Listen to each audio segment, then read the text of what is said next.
Bismillahirrahmanirrahim. Assalamualaikum warahmatullahi wabarakatuh. Innal hamdalillah nahmaduhu wa nasta'inuhu wa nastaghfiruh wa na'udzu billahi min syururi anfusina wa min sayyiati a'malina. May yahdihillahu fala mudhillalah wa may yudlil fala hadiyalah. Asyhadu an la ilaha illallah wahdahu la syarikalah wa asyhadu anna Muhammadan abduhu wa rasuluh. Allahumma salli ala sayyidina Muhammad wa ala ali sayyidina Muhammad. Syukur alhamdulillah kita dapat berjumpa kembali di channel ini. Harapan dan doa saya, semoga saudaraku semua yang menonton video ini selalu diberikan kesehatan, dilapangkan rezekinya, diampuni dosanya, dan dipanjangkan umurnya. Amin. Amin. Ya Rabbal Alamin. Saudara muslim yang dirahmati Allah Subhanahu wa Ta'ala, hari kiamat sudah menjadi kepastian yang tidak terelakkan, namun tidak ada yang tahu pasti kapan kiamat akan terjadi. Jangankan manusia biasa, malaikat dan para nabi pun tidak pernah mengetahui perkara yang satu ini. Akan tetapi, Allah Subhanahu wa Ta'ala sudah menggambarkan tentang tanda-tandanya sebelum kiamat. Umat manusia akan melakoni fase yang disebut sebagai akhir zaman. Tidak hanya dari fisik bumi yang kita tinggali, ciri-cirinya juga menyangkut perilaku dan tingkah laku manusia. Melalui Rasulullah SAW, Allah Subhanahu wa Ta'ala menggambarkan periode ini. Saudara muslim yang dirahmati Allah Subhanahu wa Ta'ala, pada akhir zaman nanti, umat Islam akan mengalami dua penyakit yang tidak terobati. Kabar buruknya penyakit tersebut sudah mulai terasa pada masa kini. Lantas apa saja dua penyakit tersebut? Di dalam sebuah hadis sahih yang diriwayatkan oleh Abu Daud radhiyallahu anhu, Rasulullah SAW mengatakan bahwa adapun dua penyakit tersebut adalah cinta dunia dan takut mati. Padahal saat itu jumlah umat Islam begitu banyak, namun dua penyakit ini membuat mereka lemah dan tidak berdaya. Yang pertama, cinta dunia. Sikap ini ditandai oleh besarnya ambisi seseorang untuk mengejar dunia tanpa berpikir tentang akhiratnya. Padahal sejatinya hidup di dunia ini hanya sementara saja. Namun sikap ini membuat seseorang lupa untuk mengumpulkan amal sebagai bekal di akhirat kelak.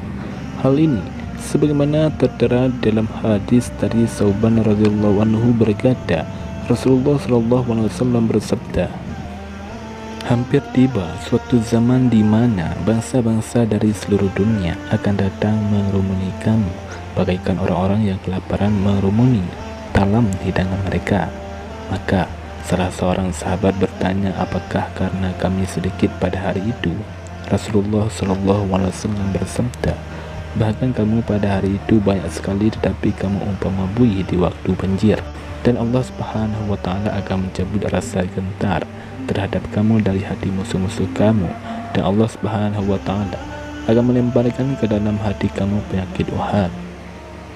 Seorang sahabat bertanya, apakah wahan wahai Rasulullah? Rasulullah SAW menjawab, cinta dunia dan takut mati. Hadis riwayat Abu Daud. Lihatlah di tengah-tengah kita saat ini berapa banyak orang-orang tersangka korupsi. Berapa banyak orang yang menjual narkoba sehingga mereka masuk ke dalam penjara. Apa sebenarnya yang mereka kejar? Yang mereka kejar adalah uang, kekayaan, dan kekuasaan. Saudara muslim yang dirahmati Allah Subhanahu wa Ta'ala, mereka seakan-akan dibutakan oleh dunia sehingga tidak terselip sedikit pun dari tindakan itu bekal untuk menuju akhirat kelak. Padahal Allah Subhanahu wa Ta'ala telah mengingatkan kita untuk tidak melampaui batas dalam mengejar dunia. Karena orang-orang seperti itu, Allah Subhanahu wa Ta'ala sudah menyiapkan tempatnya di neraka. Hal ini sebagaimana Allah Subhanahu wa Ta'ala berfirman, adapun orang yang melampaui batas dan lebih mengutamakan kehidupan di dunia, maka sesungguhnya nerakalah tempat tinggalnya. Quran Surah An-Nazi'at ayat 37-39. Yang kedua, takut mati. Takut mati bisa saja membuat seorang giat mengumpulkan amal sebagai bekal. Namun pada konsep ini, takut mati yang dimaksud adalah orang-orang yang takut mati karena lemahnya iman dalam diri mereka. Mereka menyadari kurangnya amal sehingga tidak mau bertemu Allah Subhanahu wa Ta'ala melalui kematian. Gemerlapnya dunia membuat mereka terpedaya sehingga merupakan suatu hal yang pasti, yaitu kematian. Padahal Rasulullah SAW sudah menyampaikan bahwa orang-orang yang paling cerdas adalah orang-orang yang mengingat kematian. Dengan begitu, mereka akan mempersiapkan diri untuk bekal menuju akhirat kelak.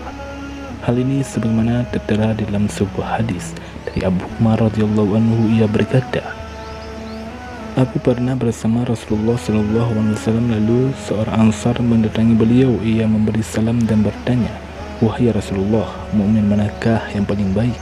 Beliau bersabda, 'Yang paling baik akhlaknya.' Lalu mukmin manakah yang paling cerdas?' Ia kembali bertanya. Beliau bersabda, 'Yang paling banyak mengingat kematian dan yang paling baik dalam mempersiapkan diri untuk alam berikutnya itulah mereka yang paling cerdas.' Hadis riwayat Ibnu Majah. Dengan demikian, manusia akan mempersiapkan diri untuk bertemu dengan Allah Subhanahu wa Ta'ala jika sudah mengetahui bahwa ia akan berjumpa dengan Allah Subhanahu wa Ta'ala. Padahal ia akan ditanya tentang amal di dunia, maka mereka akan mempersiapkan jawabannya. Saudara muslim yang dirahmati Allah Subhanahu wa Ta'ala, demikianlah penjelasan tentang dua penyakit yang akan menghinggapi umat muslim sebelum kiamat tiba. Dua penyakit tersebut tidak ada obatnya kecuali kita kembali kepada Allah Subhanahu wa Ta'ala dan Rasulullah SAW dengan mengerjakan perintah-perintahnya dan menjauhi larangannya. Semoga kita semua termasuk orang-orang yang terhindar dari dua penyakit tersebut.